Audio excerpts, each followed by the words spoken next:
बिस्मिल्लाहिर्रहमानिर्रहीम रब्बिश्रह सदरी व यस्सिर अमरी वाहलुल उक़दतम मिन लिसानी यफ़क़हू क़ौली। अस्सलाम वालेकुम व्यूअर्स, मैं अपने चैनल में आपको खुशामदीद कहती हूँ। आप लोगों के लिए ढेरों दुआओं के साथ कि अल्लाह आपकी तमाम परेशानियां दूर करे, अल्लाह ताला आपकी तमाम जायज़ हाजात को पूरा करे, आमीन। आज आपसे मैं रमजान अल मुबारक में किया जाने वाला एक ऐसा अमल शेयर कर रही हूँ। ये सूरह अल फातिहा का और सूरह यासीन का एक बहुत ही ज्यादा पावरफुल अमल है। किसी भी हाजत के लिए आप इस अमल को करना चाहें कर सकते हैं। कोई आपको परेशानी है, उससे निजात चाहते हैं तो ये अमल किया जा सकता है। और हाजत तो किसी किस्म की भी हो सकती है, लेकिन अगर कोई बीमारी में मुब्तला है और उससे भी शिफा चाहता है तो वो भी इस अमल को करके अपनी बीमारी से निजात हासिल कर सकता है, दम करके खुद पर और अल्लाह से दुआ कर। वजीफा बताने से पहले आपसे रिक्वेस्ट करती चलूं, जो लोग फर्स्ट टाइम मेरे चैनल पर आए हैं उनको खुशामदीद। और आपसे रिक्वेस्ट है कि वीडियो को जो भी वीडियो को ज्वाइन करता है, चैनल पर आता है, वीडियो को लाइक जरूर किया करे और शेयर भी कर दिया करे किसी न किसी के साथ, ताकि अगर आपको नहीं भी जरूरत तो जिसको जरूरत है उस तक ये वीडियो पहुंच जाए। प्रिया व्यूअर्स, वजीफे का तरीका, कैसे वजीफा करना है, किस टाइम करना है, वो मैं अब आपसे शेयर करने जा रही हूँ। आपने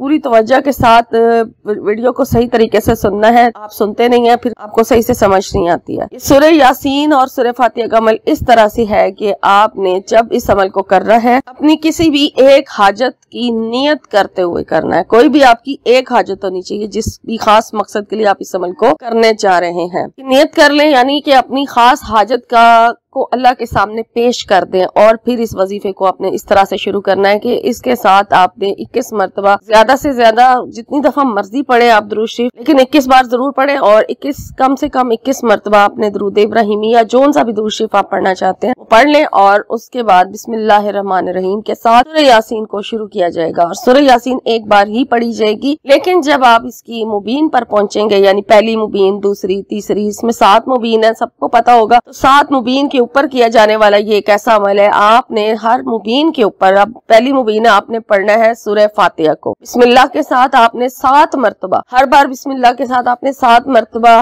पहली मुबीन के ऊपर सूरह फातिहा पढ़ लेनी है। फिर आगे से आपने इसी तरह से सूरह यासीन को शुरू करना है। लेकिन यहाँ पर एक चीज मैं आपको कहती चलूं कि जब आप सूरह फातिहा पढ़कर आमीन कहते हैं तो उस आमीन को आपने 3 मरतबा दोहराना है। यानी एक बार सूरह फातिहा पढ़ेंगे, फिर आमीन, जब आमीन पर पहुंचेंगे तो आपने 3 मरतबा आमीन आमीन आमीन इस तरह से। और फिर इसी तरह से दूसरी बार बिस्मिल्लाह के साथ सूरह फातिहा शुरू करें। और फिर इसी तरह से जब आमीन पर पहुंचे तो 3 मरतबा आमीन कहकर आपने सूरह फातिहा को खत्म करना है। और इसी तरह 7 मरतबा सूरह फातिहा पढ़ लें। और फिर 7 मरतबा कंप्लीट करने के बाद आगे से सूरह यासीन को शुरू करें। फिर आगे दूसरे मुबीन पर भी इसी तरह से ये अमल हर मुबीन पर दोहरा लिया जाएगा। और जब 7 बार आप कंप्लीट कर ले तो अपनी सूरह यासीन को पूरा करें। और फिर उसके बाद अपनी ढेर सारी उस मकसद की दुआ करें जिस मकसद के लिए आपने इस अमल को किया था। बहुत दुआ जो है वो सही तरीके से आपने अदा करनी है, मांगनी है, अपने रब के सामने पेश करनी है।